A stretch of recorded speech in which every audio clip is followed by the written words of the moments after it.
So I want to extend a warm welcome today to our distinguished panel of speakers who are joining us here in person, as well as from all other parts of the world, including Indonesia, Vietnam, where the time difference, I assure you, is around 1 a.m. right now, as well as in France. I also want to thank all of the attendees today here and online, where over, I believe, 50 people have already registered and sent us questions.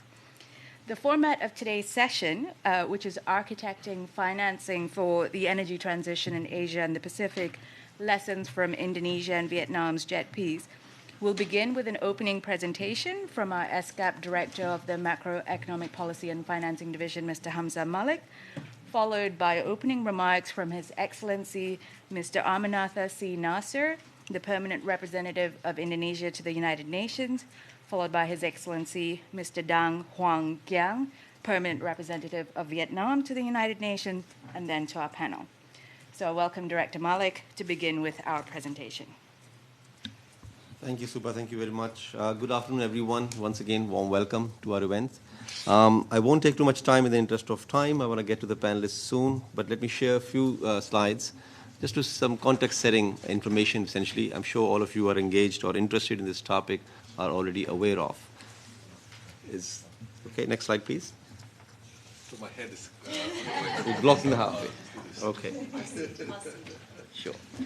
So, of course, why the event? What is the basic motivation? Why we want to accelerate energy transition? Of course, as we know, the Asia-Pacific region released 18.9 billion tons of carbon emissions in 2020, essentially from fuel combustion. It has now reached the highest level global share of energy-related emissions, approaching 60%, which is significantly high. The region's continued reliance on coal is the major culprit for this reason. The share of coal is still 62.7% of the region's energy-related emissions. In addition, you can see the trends also in renewable energy is on the rise in terms of installations, but not as a share of total energy consumption in most countries. And more importantly, renewable energy capacity additions are concentrated in only high-income countries and upper-middle-income countries, as you can see from the graph itself, with no progress or very little progress on a per capita basis in low and lower middle-income countries. So obviously what we are proposing is, what we think is, there's a need for scale, technical, and financial support with the focus on disadvantaged economies to ensure that a just transition takes place. I won't dwell too much on the changing macroeconomic conditions. I'm sure most of us are aware. This is from our latest forecast from the Asia-Pacific region. Significant deceleration in the rate of economic growth from a high of 7.3% 2021 to less than half now, 3.3, estimated for 2022. And similarly, inflation is on the other side, has accelerated significantly from about 3.4% to 7.6%. There are many implications. The primary one, especially from the financing point of view, is interest rates are on the rise. They have increased pretty much across the board globally. Asia-Pacific region is no exception. And this has a direct bearing on financing conditions in the financial markets. And there are many other implications. Countries' fiscal space are very constrained. Their ability to go after the sustainable development ambitions is getting adversely affected, and so on and so forth. So point is, the macroeconomic conditions have actually become rather challenging when we want to talk about energy transition. So what is the way forward? New financing partnerships are needed. And a rethink of how emission reduction and energy transitions can be financed in a just manner in the environment that we are talking about, a difficult economic environment. So private financial institutional participation is critical at larger and larger scale. This is not to take back the potential role of governments. They can indeed play a significant role by accelerating needed policy and regulatory shifts to incentivize this particular transition in this area. So this is where the whole promise of JETPs come into limelight, as we know the basic information. Indonesia's JETP will mobilize $20 billion over the next 3 to 5 years to accelerate the energy transition, limit power sector emissions by 2030, and align the energy sector with the country's net zero target. Right? And Vietnam's JETP will raise about $15.5 billion to to target 47% renewable power generation supported by strengthened grid infrastructure by 2030. And at the same time, trying to ensure that the vulnerable groups are protected and who may be impacted by this transition process.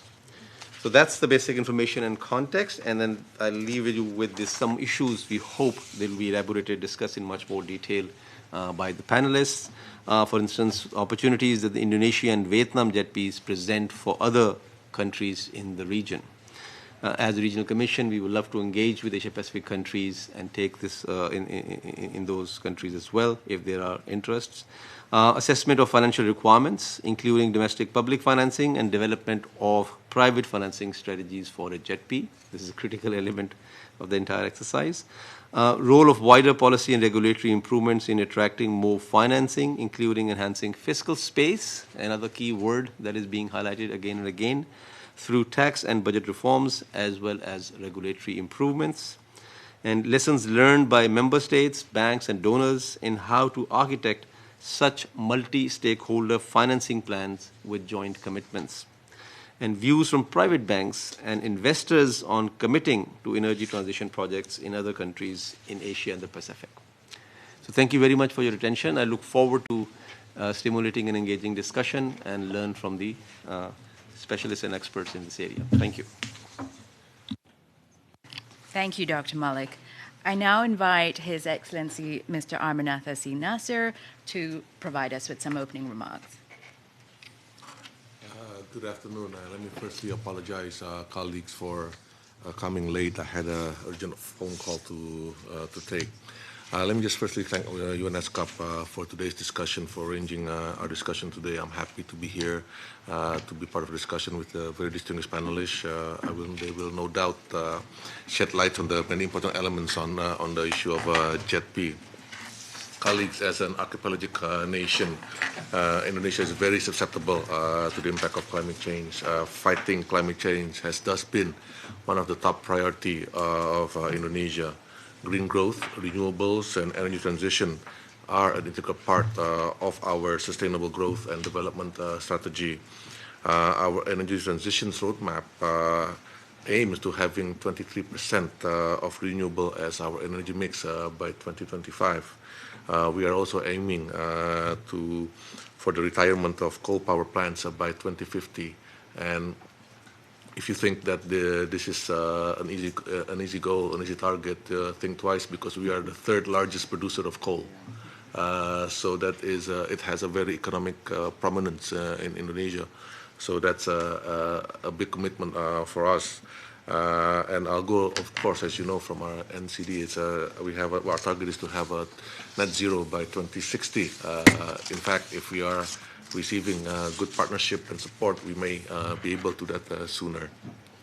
So with these targets, we do recognize that we have big challenges. Among others is how do we make energy remain affordable for our population. And this is not easy because, as many of you know, our population is quite large. It's around 270 million. So that's a substantial number of households and to have lights on. So with that, we see that particular importance is our efforts for transformational technology and, of course, financing. So when the JETP was launched in November, we, of course, saw this as an opportunity as an octane to turbo boost our efforts in achieving our targets on energy transition and the targets for net zero by 2060. But we also believe that through JETP, we could strengthen Indonesia's economic growth, making it more green and also contributing to the global efforts on climate action. So today, again, our hope is that we can share and learn from our experiences, that our experiences could also help other developing countries who are, of course, at this moment trying towards a more greener and sustainable economy. So I will leave it at that, and we'll be very interested in listening to all the panelists in our discussion. Thank you. Thank you for that. I think that outlines why the eyes of the world are on Indonesia and Vietnam, in Asia and the Pacific. With that, I now turn to the opening remarks by His Excellency Mr. Dang Huang Giang. Thank you. And I thank ESCAP for organizing this event, and Vietnam is very honored to co-sponsor this event along with our fellow ASEAN brother Indonesia. And I fully agree with what Ambassador of Indonesia just mentioned. We have a lot of similarity between Vietnam and Indonesia in terms of economic development, in terms of energy supply, and we also heavily rely on coal energy. And so we believe that the energy transition and protection of environment and combating the negative impact of climate change are the inevitable pathways towards sustainable development. And with this understanding, Vietnam has always determined and proactive in implementing its climate commitments, and including the most recently ones, the commitments of the COP26 to bring net zero emission by 2050. And these commitments come from the fact that about 11 to 26% of Vietnamese population will lose their homes, their livelihood, and even their survival because of climate change. And the commitments also come from our belief that people should be at the heart of every policy and action, and should be in the driving seat of climate actions, and not just as beneficiaries. And in the current context of global high energy price and inflation, as the ESCAP just mentioned, Vietnam and other developing countries are struggling to ensure the country's energy security for the development at its initial stage of industrialization and urbanization. And last December, as you know, with the support of the Secretary General and the UN system, Vietnam and the International Partners Group have established the JETP to mobilize an initial amount of at least 15.5 billion over the next 3 years to 5 years for Vietnam's just transition.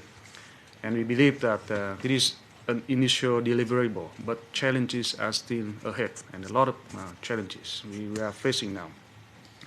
Why energy transition is a long process, and we recognize that it's just not about energy, because it is essential to ensure the just is fully integrated implemented under the JETP to ensure that no one is left behind. And this includes the ensuring affordable electricity for the affected, vulnerable, and low-income groups, and the creation of green and decent jobs. And the commitments under JETP also brought legal, economic, technological, social change that require careful research and study, as well as raising questions whether our capacity in management and operation can meet the requirements. Nevertheless, Vietnam has decided to establish the JETP to pursue our climate goals and our development goals. And now it is time to deliver concrete results.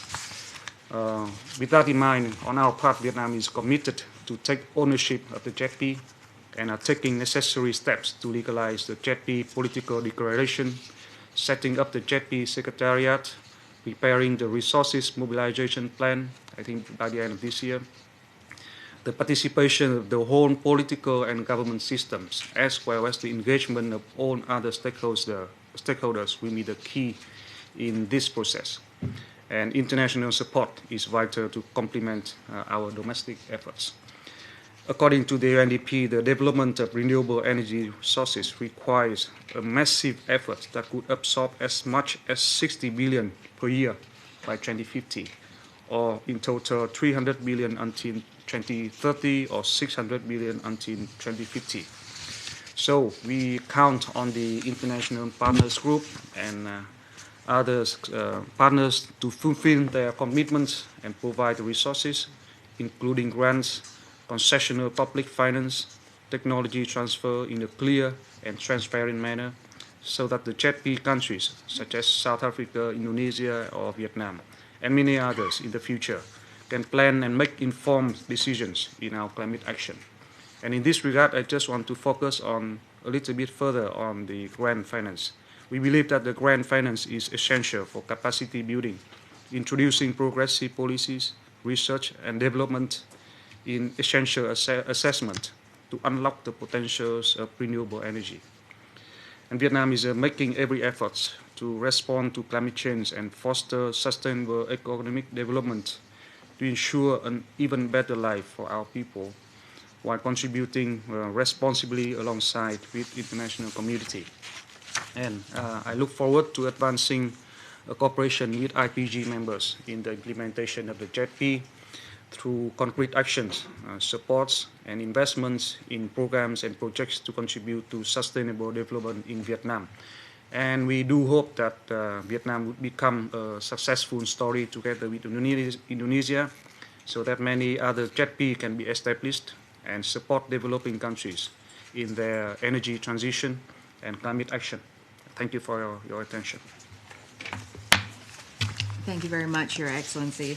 I think both of you have spoken very frankly about the challenges, the tremendous ambition, the transformation of society that's required, the justness, as well as, I'm sure, what will be a lot of lessons learned for the rest of our region in Asia, the Pacific. So with that, I would like to now begin our panel discussion. I will be introducing each panelist and then asking a question. And then coming back around, we will hopefully have time for questions from the floor.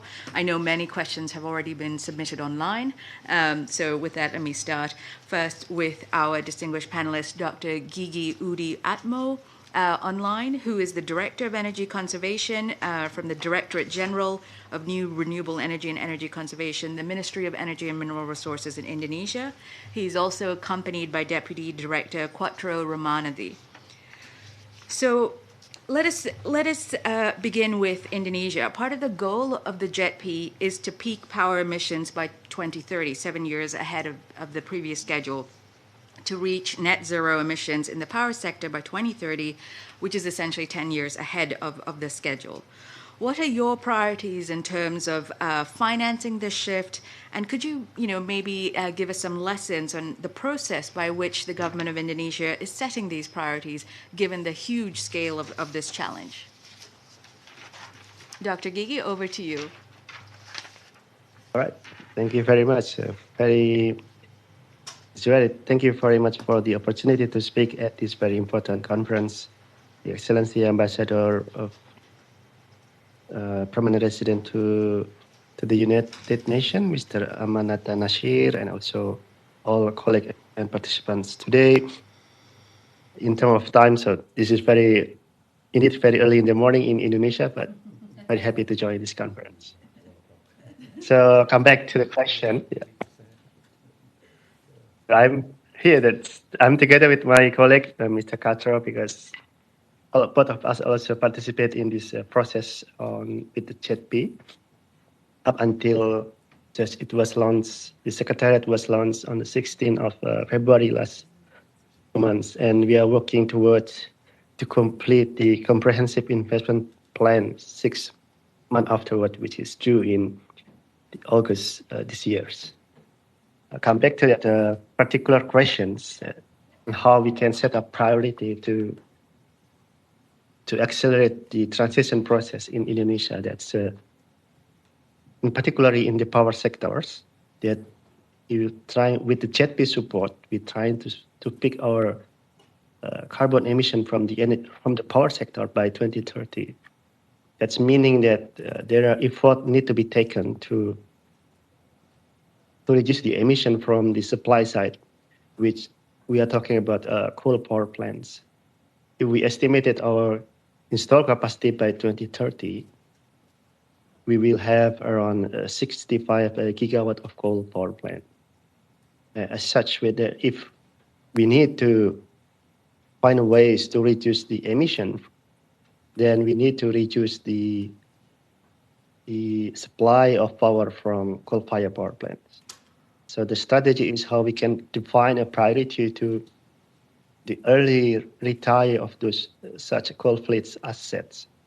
Some of those we have identified so far to reach the ambition of maintaining the caps of 290 million tons of CO2 emission by by 2030, according to JETP, then we will need to reduce around 4.8 up to 6.1 gigawatt of coal-fired power plants. So that's the first strategy. And secondly, equally important is we need to find the alternative supply, because as we know, coal supply for the baseload power plants. So we need to find the alternative cleaner energy supply, which is from renewables, which can provide the same level of reliability as we have identified, like supply from geothermal, large hydro can be some offer the alternative. But also equally important is advanced technology, combination between solar PV and battery can also provide a solution to provide the alternative for cleaner energy supply or replacing those early retired of coal power plants. That's the second priority. And number three is the strategy is, as we know that Indonesia is archipelagic country, as has been mentioned by also our ambassador, that our resources of renewable is distributed along different islands, in between more than 17,000 islands. So we need to interconnect the islands to supply or to mobilize the supply from renewable energy sources to the demand centers.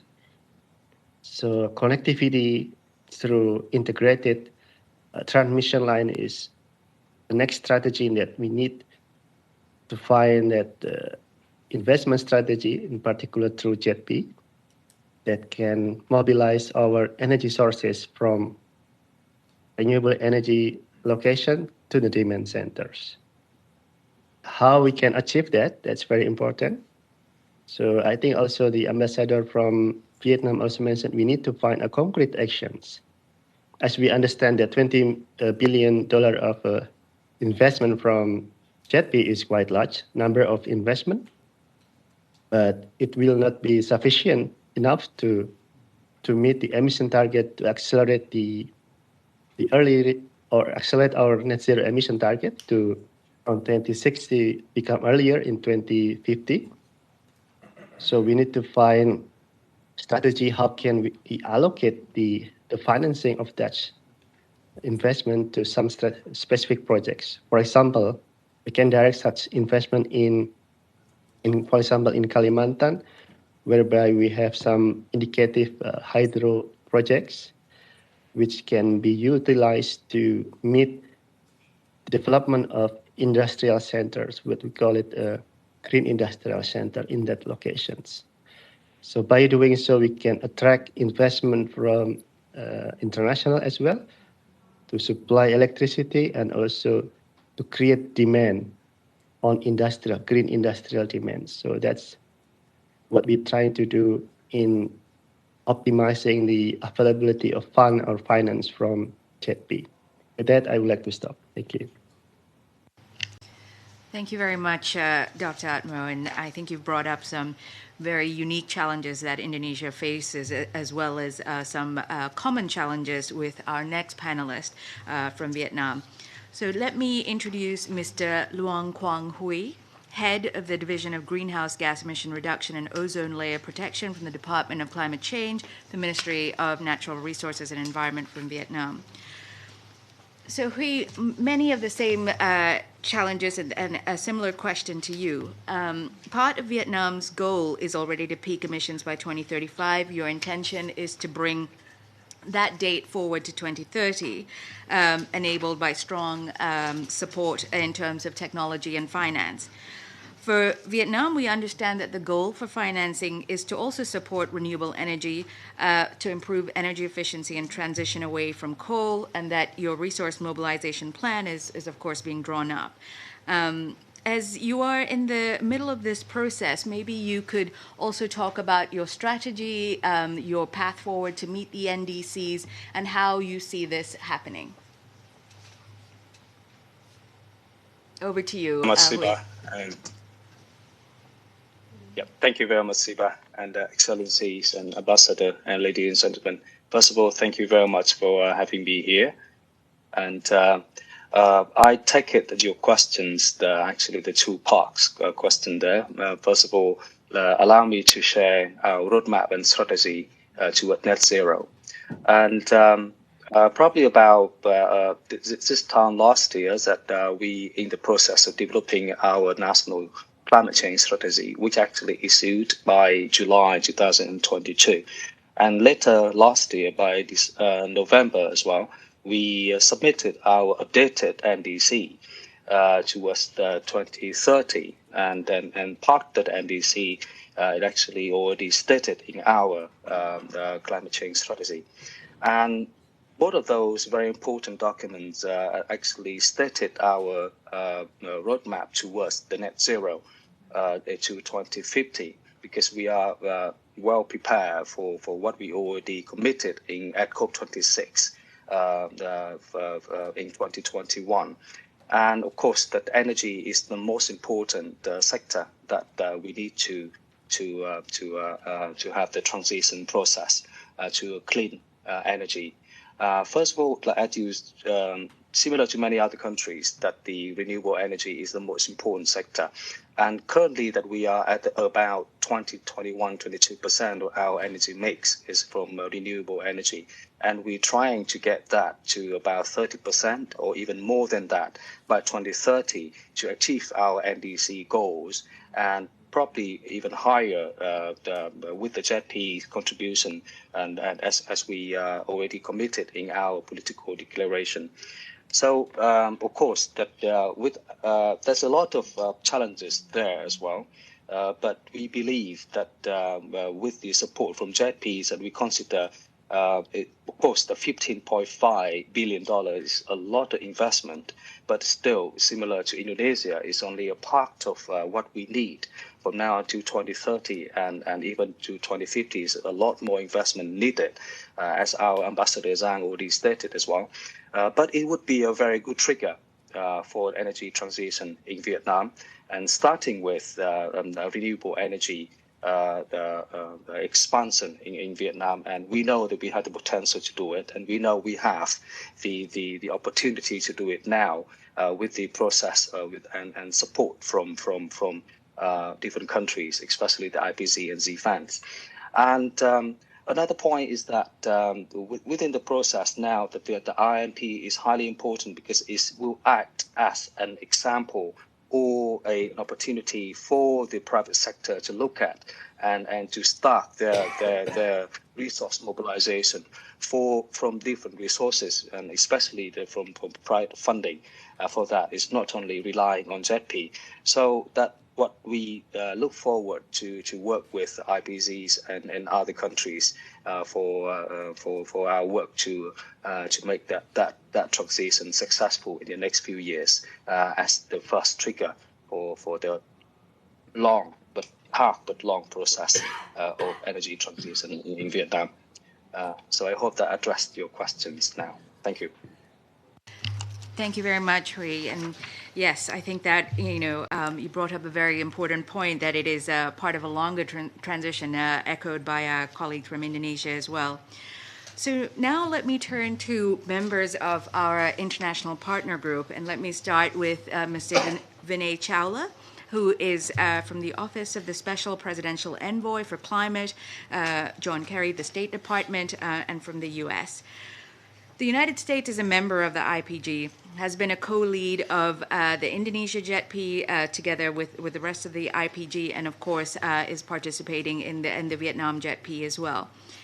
The IPG and the JETPs is one of the rare events where international aid is being coordinated at a tremendous scale, the billions between donors for a specific set of objectives, and has corresponding commitment from private finance. So what are the United States' priorities regarding the energy transition, particularly in Asia and the Pacific, for the rest of our region and for the JETPs? And what do you see your role as in the day-to-day implementation of the plan, given the challenges that we've heard from our colleagues here? Sure. Thank you, Siba, and thank you, Hamza and ESCAP, for hosting this event. Very much appreciate being included. as one of the panelists. I would start by maybe a little quickly just defining how we got to the idea of a JETP. I think what we saw after Glasgow was a lot of GDP committed to a net zero pathway towards 2050, but we felt that there was still a good part of the world where emissions were high, and we needed to help accelerate and build custom packages that could help accelerate an energy transition, but one that's sort of owned and belongs to each country, not to sort of the international community by any means. And I think I was looking when Hamza started his presentation and Siba introduced it, I saw the word architecting, and it sort of made me think about a metaphor, which is essentially each country is building their energy transition house, and in many ways it could be their dream house, but it's their house. They own the house. They have most of the equity. We're trying to provide some financing. I think one thing on JETP that's very important is if you're building a dream house, the JETP as a political declaration or as an announcement is meant to give a framework for what that house could be, what components, what features, how big that it can be. But the financing really is not nearly enough to build that home. And each country is different and will build the house differently of their energy transition. They'll want to use the money differently. But ultimately, even when you add up the commitments that you have in public and private on JETPs, it feels substantial for us. It's meant to overcome partly a trust divide that we are here to help, but it will never be enough. And so that's why the framework of the JETP and how we implement it, and so much time is spent, one, organizing a JETP, and then on the investment plan, which is what we're now pursuing in Indonesia and Vietnam. So I would sort of put that as a framing. In terms of the day-to-day, when you are building a home, if I can take this metaphor that far, you're often, because you haven't built it yet, reevaluating the strategy pretty regularly, and the situation is relatively fluid. And the way the money works is relatively fluid. I think it goes without saying our host countries and even our private finance partners would prefer to see the public commitment in much the way that you might look at a home mortgage, sort of easy, accessible, one interest rate if that's what it is, or whatever percent is grant. And it's really an amalgamation, as you pointed out, Siba, of various countries and their assistance programs coming together to try and accelerate the energy transition. And so when you ask about what's the day-to-day and what our priorities are, I think the day-to-day is to continue to address the strategy, to come up with an investment plan, to think of it as a framework, because we are told often, given this is the decisive decade, that we can't only think about project by project. We have to think in a bigger frame. But ultimately, nothing gets done unless it's project by project. So every day is often also thinking about what are the near-term projects that we can do that sort of build the foundation, build the early parts of the house. And then through that, in a day-to-day discussion, really have honest conversations about what it will take, what kind of capital will be needed, how do the private and the public mix together. Often, ministries of finance in each of these countries are expending already large amounts. How much more is being asked of them? How do we take care of the just side of all of this, often requiring more grant money than concessional money? So I think that's the day-to-day as we progress. The tension and the challenge, at least I feel, we've been on in 2 years in South Africa with the JETP. And I would argue we still have not yet delivered a first project at scale.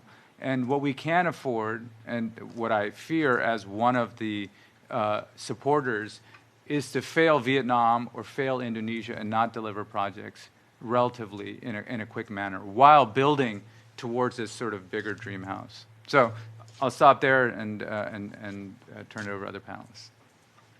Thank you very much, Vinay. And I think the metaphor of the framework of the house, and then, of course, you need the projects to build the house as well, is very, opportune. So let me now also then turn to another member of the International Partners Group, which is France. And I'm pleased to introduce Madame Manel Aïssalia, who is a Deputy Director of the Energy Division of Agence Française de Développement from France. And the question for you, Manel, is similar to the United States. What are the French priorities regarding the energy transition for the JETPs, and what do you see as your role in the day-to-day implementation of this plan? Thank you very much, and good morning, good afternoon to everyone, and thank you for giving me the opportunity to participate to this event as a panelist. Yes, sorry. Yes. First of all, maybe just a little bit a step backward. Just wanted to say a few words about and recap on what was just said on the particularity of energy transition and specifically in the Southeast Asia region. We know that achieving energy transition targets will require massive investments and will require shifting policies. And in order for these massive investments and shifting policies to be implemented, there is a need for all forces to be joined towards a global objective, an agreed target. And this is what JETP is about, is joining forces coming from all kinds of stakeholders in order to achieve this goal that was set up on a collaborative manner and that governments are committed to implement with the support of the partners to JETPs. So for us at AFD, we are the French Agency for Development implementing the French commitment, the French government commitments that were made under the JETPs. Setting up such a partnership appeared really relevant in the case of, given the specificities of energy transition. And we also considered it a good way of mobilizing and having a leverage effect on the financial flows that will crowd in the countries. So these are basically the main, I would say, the strong motivations that led us to really be a strong supporter and participant to the JETPs. Now, to answer your question on how we intend to implement it. We all know that energy transition implies profound technological and societal changes. It goes beyond the electricity sector, of course, and it shall address all the sectors of the economy and also our consumption patterns and leisure activities and all kinds of activities. So the challenge here is really to implement shifting policies that will lead to these changes of behaviors and changes of systems. So our objective is to be able, through this partnership, to mobilize not only our resources, of course, but also mobilize our partners. We really insist on this collaborative approach because we think JETP gives a very strong ground for collaboration amongst all kinds of stakeholders. We mentioned the private sector and the role of the private sector, of course, but also this includes partnerships with public development banks. For example, AFD is really keen in engaging with its partner from IDFC, the International Development Finance Club, in order to also contribute to the energy transition. As far as AFD is concerned, and for the case of the tools that we will put in place in order to implement, we intend to work at several levels. The policy level, which is essential because we're talking about shifting policies and hard decisions to be taken to address also the just aspect of energy transition, but also at the project level. And as it was said before, we need these projects to happen quickly and to be implemented quickly because we don't have time to wait.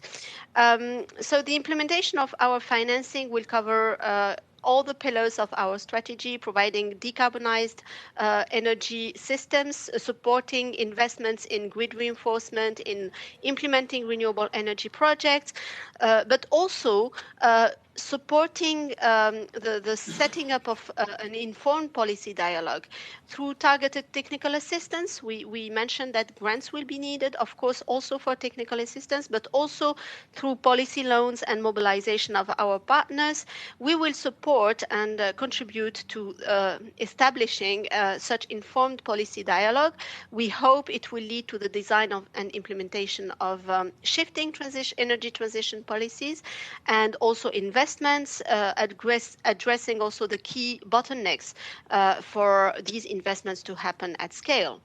Our financing plan will also strongly support utilities, and please allow me here to make a little focus on utilities. PLN in Indonesia and EVN in Vietnam will be indeed at the core of the implementation of energy transition policies and investment plans.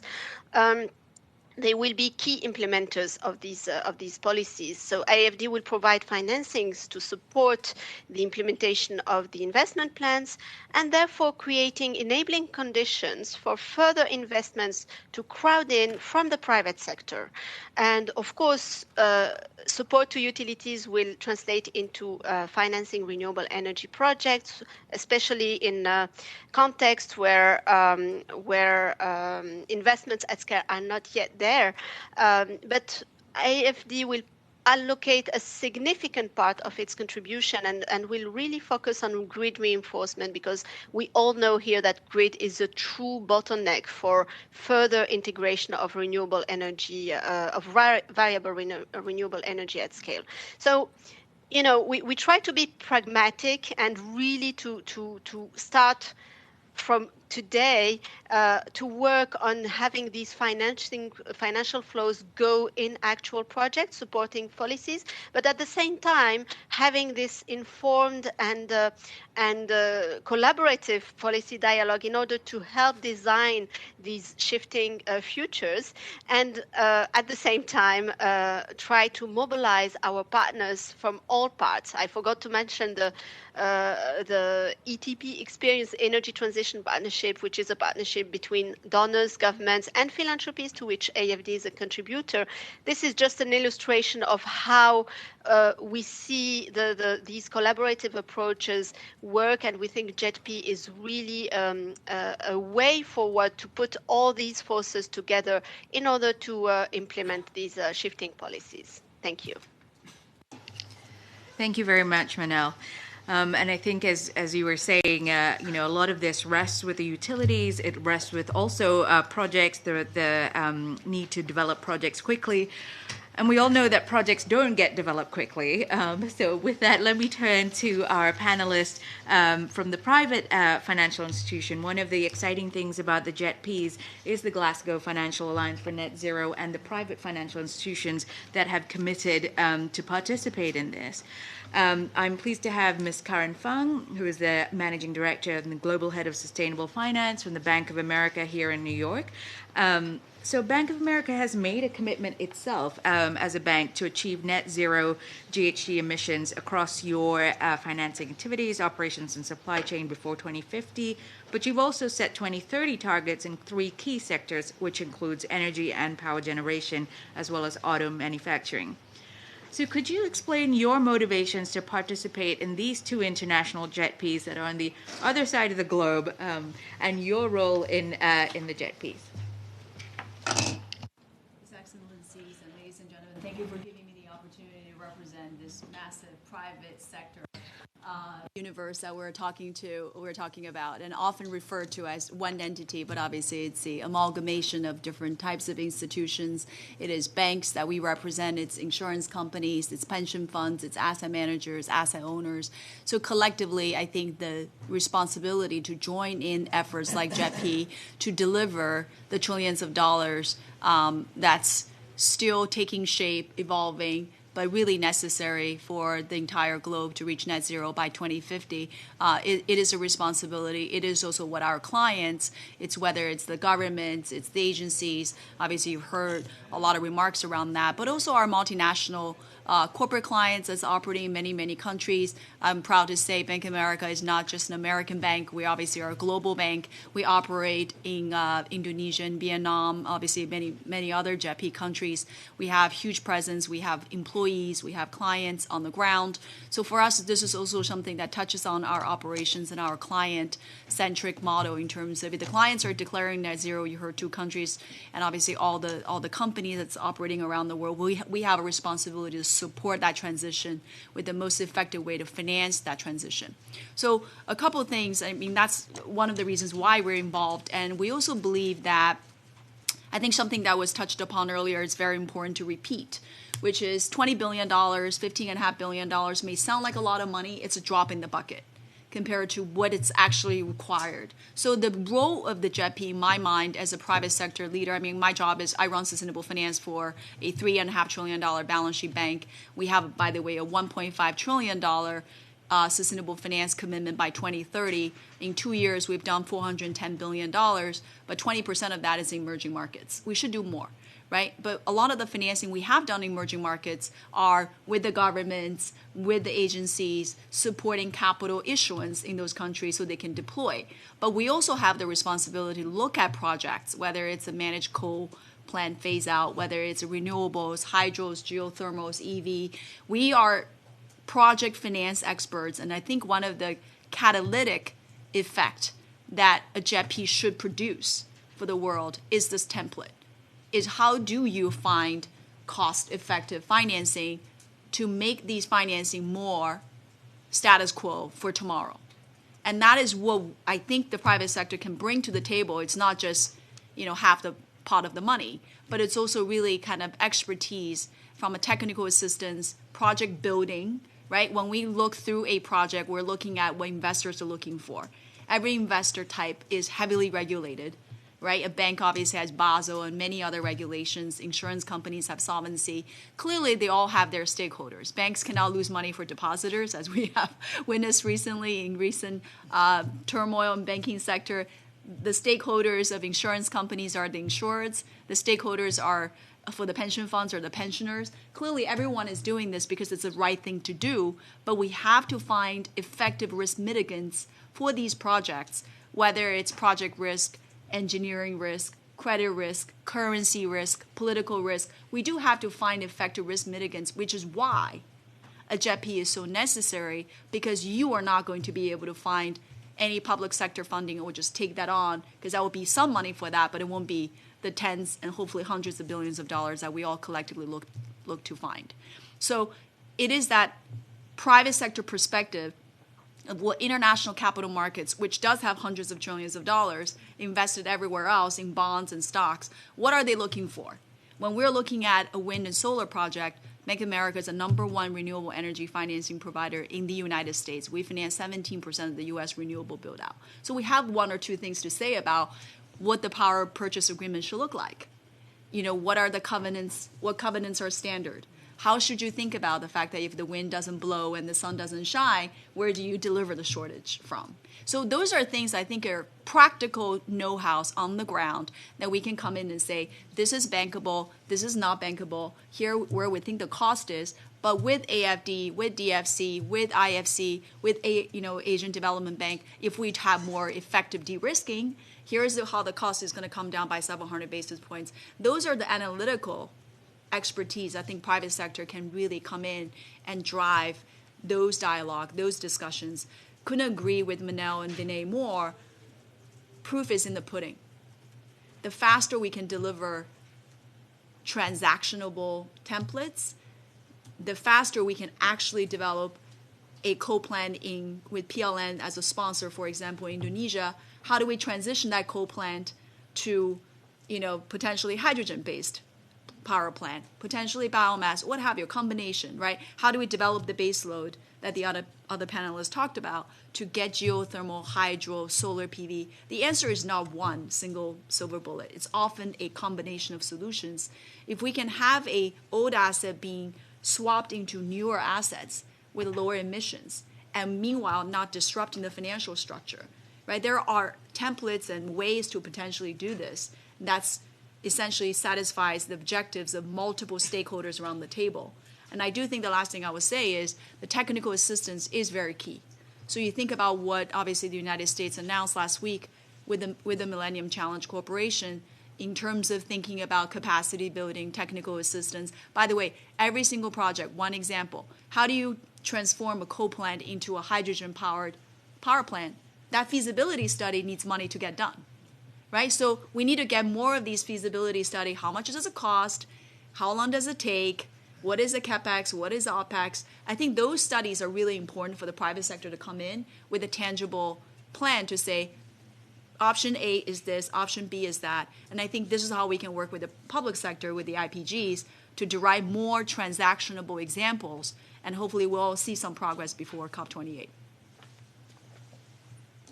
Thank you very much, Karen. I think that brought forward an excellent perspective on the challenges that private finance faces, and also maybe some misperceptions that there's always these billions ready to deploy, but you don't have not just the process, the template for to be replicated as well.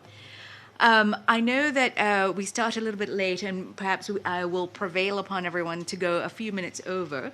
I just wanted to open the floor for questions here. Otherwise, I do have questions as well that have already been posted online.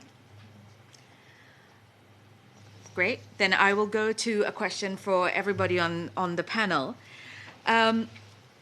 Something that we are thinking about at ESCAP, and it is one question that has been submitted online, how feasible is it for initiatives of this scale? I know some of you have mentioned it's a drop in the bucket. For others, it's a huge amount. It's, of partnerships. So how feasible is it for initiatives of this scale to become mainstream, or to become more mainstream across other countries and other regions? Does it have to look like the JETP? Is there another model that could work? What's the path to achieving that?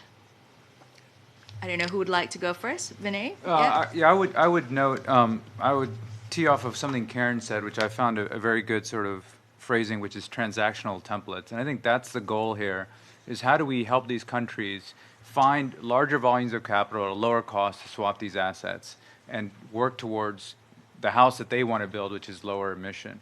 And so that could be a JETP, but JETPs have taken a year or longer to negotiate in a political declaration. Does each country need that? I would say no.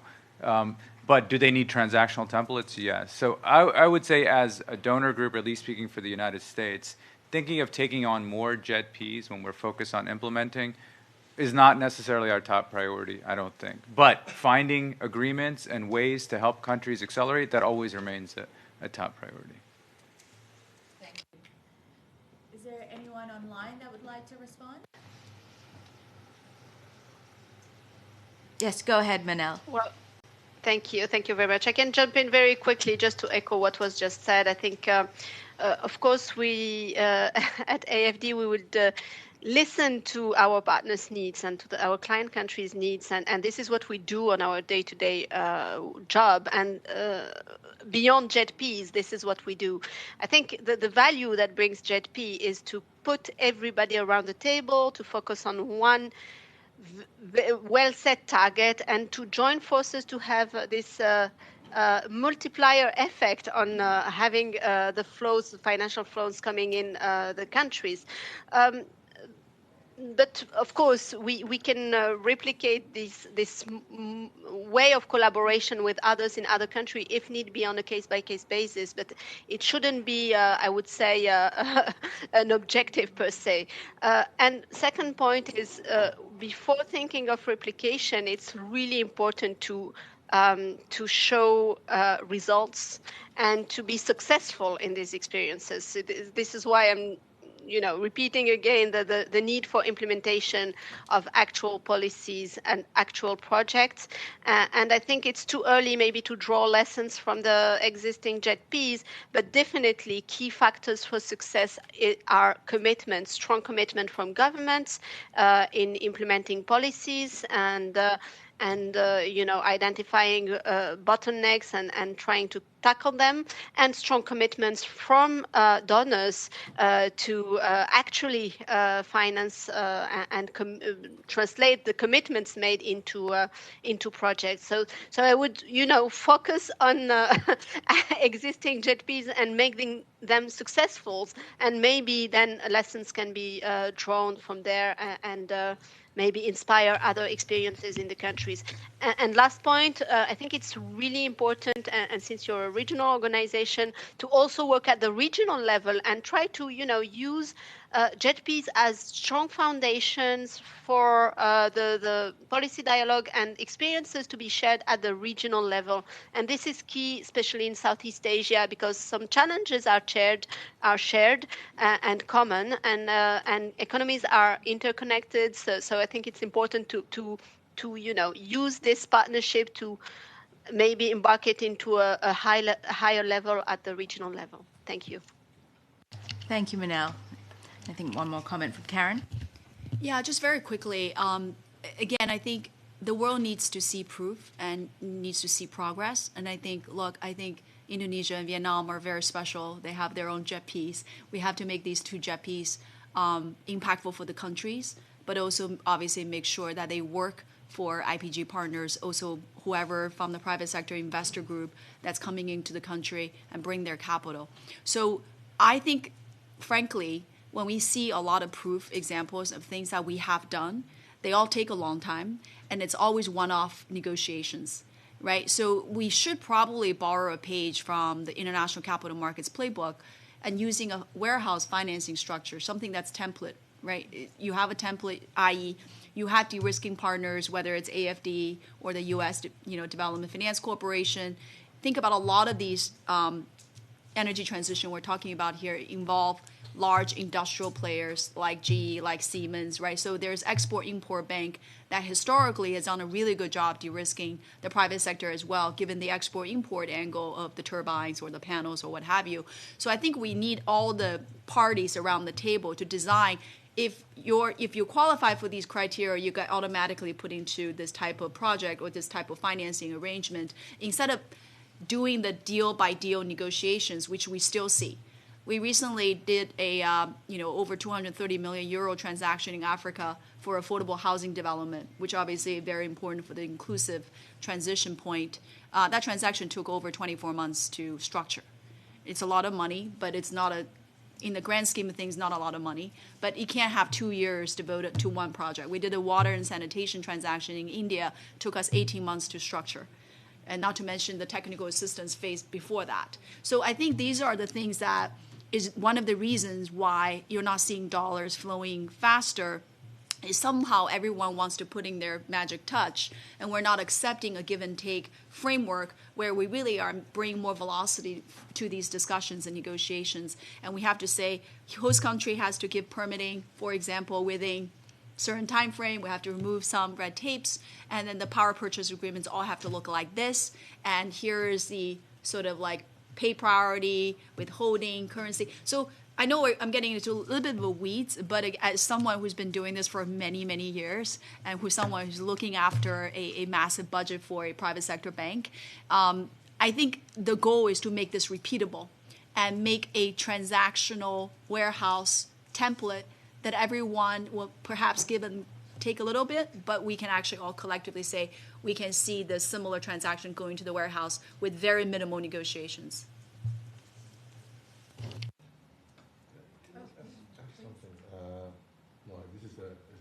You may have to put your mic on. Revert to what Vinay just said. I think you mentioned that we have to avoid going project by project, and I certainly see your viewpoint there, and it's important to look at it as a whole scope. But I'm just trying to remember when I had a meeting with our energy ministries a few years back, and we were talking about how do we close these coal power plants. And I think we have about 60, if I'm not mistaken, about 60 coal power plants. And I was given an example. We have one, for example, for one coal power plant which produces 380 megawatt with a lifespan of 30 years. So if we intend to close that in 2025, we would need around 625 million. And if we reduce that, if we increase that to closing at 2030, it would cost us almost half, 314 million. And if we go for 2035, it would cost us 127 million. Now, if we don't go project by project, can you imagine the 60 power plant that we have? How do we quantify that, and how do we, it becomes very complicated. So I'm just wondering how. Yeah, if I can respond to that directly, I think this goes back partly to Karen's answers about creating transaction types and templates that can work. I think our discussions, and this is how JETP sort of comes to fruition. For a long time, each of our countries had bilateral conversations with Indonesia and Vietnam. And in the case of Indonesia, especially where you have a very young coal fleet, saying, look, we buy into the dream, let's have lower emissions, but it'll cost us $1 billion a gigawatt in grant money if you want us to shut this off. That's the net present value. And that's if that's the net present value, how do you argue with that?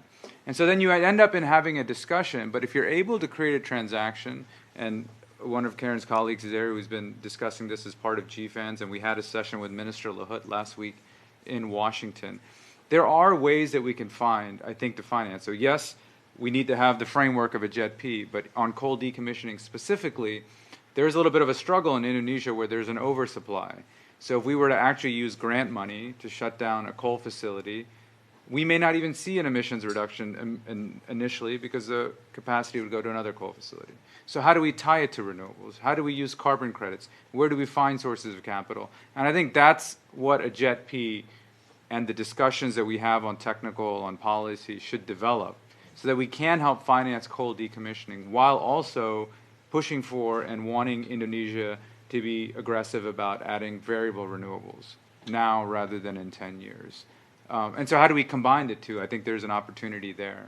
I mean, we can have a much more weedy conversation on coal decommissioning, but you are right, it is a fundamental pillar, and how we finance is a fundamental question, and a question that from an investment plan we need to answer by August.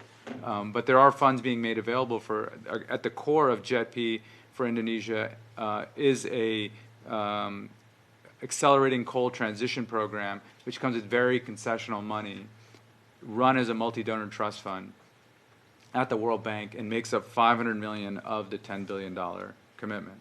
So there is, you know, we are with your teams in Indonesia, with MEMR and various ministries trying to work out some of those solutions.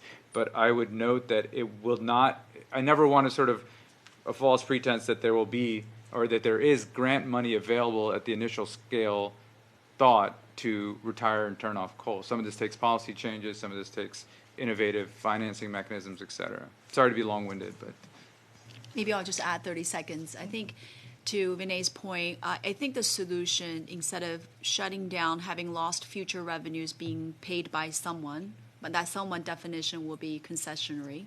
So either it's international aid or some sort of philanthropic activity. If we're talking about for the market-based capital, right, which we're talking about investors, it has to be, I mean, there's a social implication you mentioned as well, 270 million people, and coal is the third largest coal producer. So rather than shutting it down, I think the thesis around JETP working group right now is it possible to transition that coal plant into something much more renewable energy based, right? And then potentially having, again, you're just thinking about minimal transformation, you know, a coal plant, you boil something, you know, you burn something, can you actually use the furnace, transform that into hydrogen, which is the example we're talking about, and the feasibility study has to be done there. But there are multiple solutions has to be evaluated on pathways, but then you have job protection, you have minimal social disruption. You also have something, the revenue of the coal coming down from the power coming from coal comes down, the power coming from wind or solar or hydrogen goes up, and then essentially the ownership of the structure doesn't have to see a sunsetting of revenues, but potentially seeing a replacement in the transition revenues. And that is essentially the direction we're trying to get to. Obviously, my colleague Alan and Vinay and all the IPGs, and that's the discussion. I think it's a very healthy discussion with the Ministry of Finance, with PLN, with the Ministry of Environment. I think those are the things we really want to explore to make that more viable on its own. Otherwise, we're just talking about sunsetting. Great. Thank you very much for what is clearly sounds like the beginnings of a very challenging and interesting discussion and years ahead for the JETPs. We are now sort of out of time, so let me just try and wrap up quickly. We will be trying to publish this outcomes of today's discussion. I know there's a lot of interest from those Indonesian and Vietnamese colleagues, but also obviously outside in the region. For ESCAP, you know, our goal is to support you in making this a success, whether it's with technical assistance, intergovernmental processes, knowledge research, and we very much look forward to being part of this collaboration. I want to extend a sincere thank you to all our panelists online, especially from Indonesia and Vietnam, where I hope it's not over 2 a.m. right now, but a sincere thank you, as well as from France, as well as to everyone here for your time today. So thank you very much. Thank you. Thank you.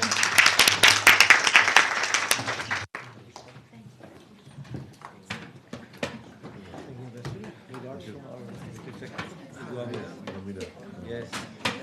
Coming back here.